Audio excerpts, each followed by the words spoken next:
Hola, hoy es 29 de enero de 2026, jueves. Les deseamos a todos un buen día.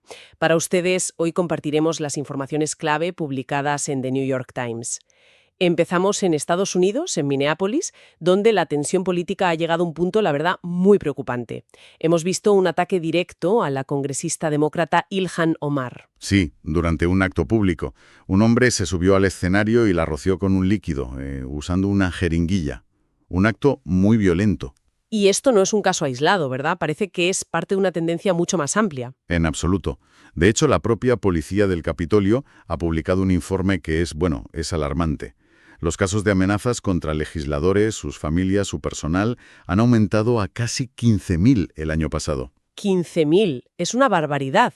Es una subida enorme si piensas que en 2024 fueron unos 9.400. O sea, el clima de hostilidad es cada vez mayor. Y lo más grave es que horas antes de este ataque, el presidente de Estados Unidos se había referido a ella, a la congresista Omar, en un mitin muy cerca, en Iowa. Exacto, la había señalado directamente. Y no solo eso. Después, en unas declaraciones a ABC News, llegó a cuestionar si el ataque era real. ¿Cómo? Sí. Sugirió que podría haber sido un montaje, que probablemente ella misma se hizo rociar. Así, textualmente. Madre mía. Y esto se suma a años de ataques verbales, de llamarla basura, de decirle que vuelva a su país. La respuesta de ella, por cierto, fue muy contundente. Dijo en la CNN algo como: he sobrevivido a una guerra y definitivamente voy a sobrevivir a la intimidación. Es que Minneapolis ahora mismo parece el epicentro de todo. No es solo el ataque a la congresista. También han muerto dos ciudadanos, René Good y Alex Pretty. Sí, a manos de agentes federales en una operación de deportación. Y el caso de Alex Pretty es especialmente controvertido. ¿Por qué? Porque hablamos de una enfermera de cuidados intensivos sin ningún tipo de antecedente penal. Y Stephen Miller, que es un asesor de alto rango de la Casa Blanca, salió casi inmediatamente a llamarla terrorista y asesina. ¿Pero había alguna prueba para eso? Pues es que luego salieron los vídeos, y en las imágenes se ve que Pretty solo sostenía un teléfono, que ya estaba inmovilizada en el suelo por varios agentes, y uno de ellos le dispara por la espalda. ¡Qué imagen tan terrible! Es brutal. Y la gestión de la Casa Blanca a partir de ahí fue, digamos que, muy influenciada por los medios. ¿A qué te refieres? Pues varias personas cercanas han contado que la reacción se vio muy marcada por la cobertura de Fox and Friends, poco después de que en el programa recomendaran enviar a Tom Homan, el llamado zar de la frontera, para gestionar la situación. A ver si lo adivino, el presidente lo envió. Exacto. Anunció su envío a la ciudad. Y a Gregory Bovino, que era el jefe de la patrulla fronteriza que estaba al mando, lo relevaron del puesto. O sea que la estrategia se decide viendo la televisión. Parece que sí. De hecho, el propio Miller, días después de sus acusaciones, tuvo que matizar y sugirió que quizás los agentes no habían seguido el protocolo. Todo esto ha tenido que generar una crisis interna tremenda en el Departamento de Seguridad Nacional, en el DHS. Una crisis gravísima. Se habla de una lucha de poder interna entre la secretaria, Kristi Noem, el propio Tom Homan y Stephen Miller. Y las críticas ya no son solo de la oposición. ¿Ah, no? No. El senador republicano Tom Tillis dijo que no tenía ninguna confianza en la secretaria Noem. Y otro senador, Rand Paul, ha pedido una investigación independiente sobre la muerte de Alex Pretty. Con esta situación, la gobernabilidad del país se complica hasta para lo más básico, ¿no? Totalmente. De hecho, están al borde de un cierre parcial del gobierno este mismo sábado. ¿Y qué se está haciendo para evitarlo? Pues el presidente y Chuck Schumer, el líder demócrata en el Senado, están negociando una salida un poco creativa. Cuéntame. El plan sería separar la financiación del Departamento de Seguridad Nacional del resto de las leyes de gastos. Ah, para aislar el problema. Justo, para ganar tiempo y poder negociar nuevas restricciones a las tácticas de los agentes de inmigración.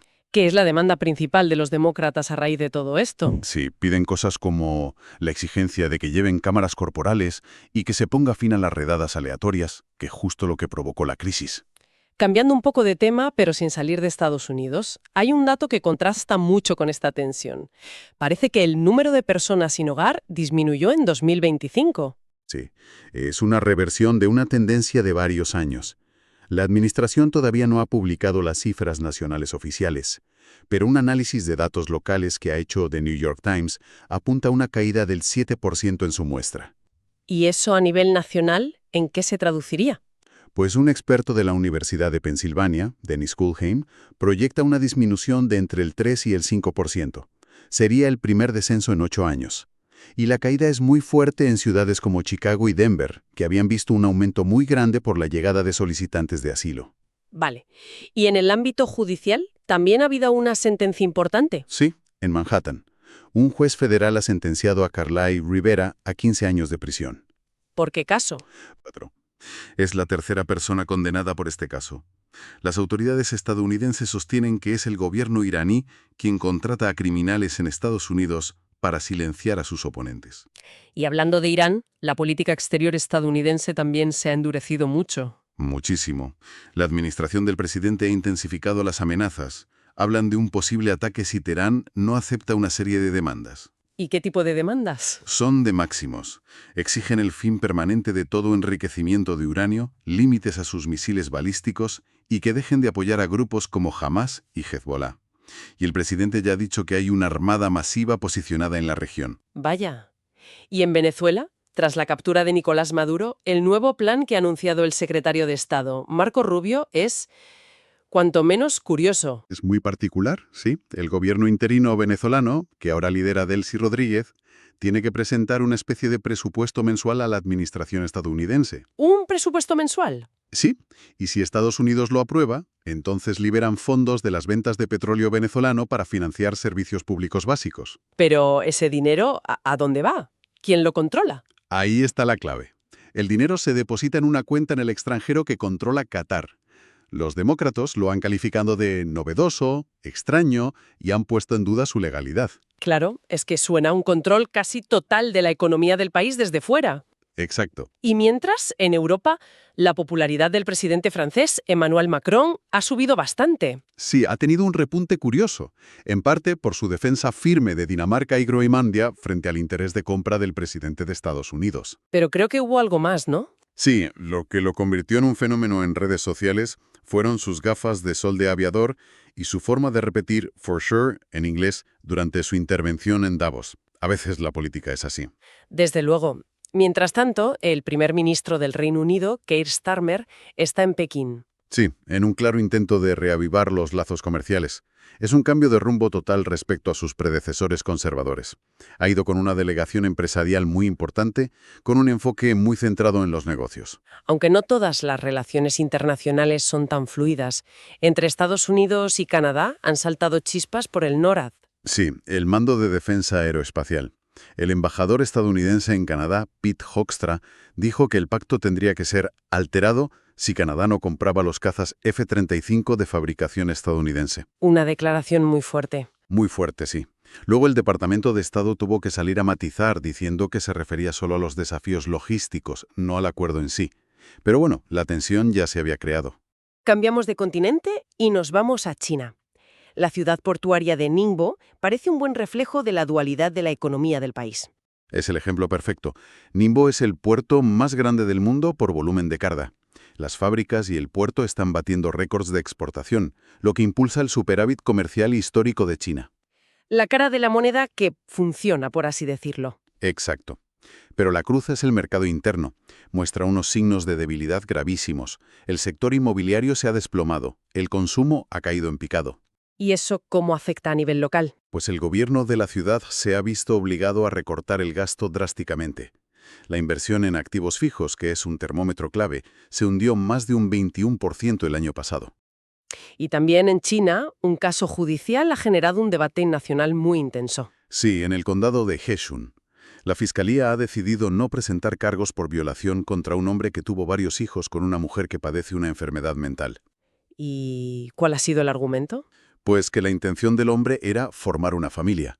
Lo increíble es que la misma fiscalía sí que acusó a otros 2 hombres de violar a la misma mujer, reconociendo explícitamente que ella no tenía capacidad de autodefensa sexual. Es una contradicción flagrante. Totalmente, y ha provocado una oleada de indignación en las redes sociales del país. Nos vamos ahora a Italia, a Sicilia, donde la situación en la ciudad de Niseme es catastrófica. Sí, un deslizamiento de tierra provocado por las lluvias torrenciales del ciclón Harry ha dejado la ciudad literalmente al borde de un precipicio. Se ha abierto una sima enorme que amenaza el centro histórico. ¿Y la gente? Más de 1.500 personas han sido evacuadas. El gobierno italiano ya ha declarado el estado de emergencia nacional y ha asignado 100 millones de euros para la crisis. Volviendo a los tribunales, pero en Europa ha habido un fallo histórico en los Países Bajos. Sí, un fallo pionero. Un tribunal ha dictaminado que el gobierno neerlandés violó los derechos humanos de los residentes de Bonaire, que es un territorio holandés en el Caribe, ¿Por qué motivo? por no protegerlos adecuadamente de los efectos del cambio climático. El tribunal ha ordenado al gobierno que establezca objetivos vinculantes de reducción de emisiones y que elabore un plan de adaptación para la isla. ¿Y en qué se basa esa violación de derechos humanos? En la discriminación, considera que los habitantes de Bonaire merecen la misma protección que los de la parte europea del país. ¿Y una última información judicial sobre un activista chino en Estados Unidos? Sí, se trata de Heng Wan, el disidente que grabó en secreto los campos de detención masiva de uigures en la región de Xinjiang. Un juez de inmigración le ha concedido asilo. A pesar de la postura de la administración. Sí, la administración del presidente intentó deportarlo a Uganda, que es un país con lazos muy estrechos con Pekín. El Departamento de Seguridad Nacional tiene 30 días para apelar, pero de momento es una victoria importante para él. Y terminamos en el sector tecnológico y empresarial con Tesla. La compañía ha anunciado una caída muy fuerte en su beneficio anual. Sí, se ha reducido a 3.800 millones de dólares, frente a los 7.100 del año anterior. Una caída de casi la mitad. ¿Y a qué se debe?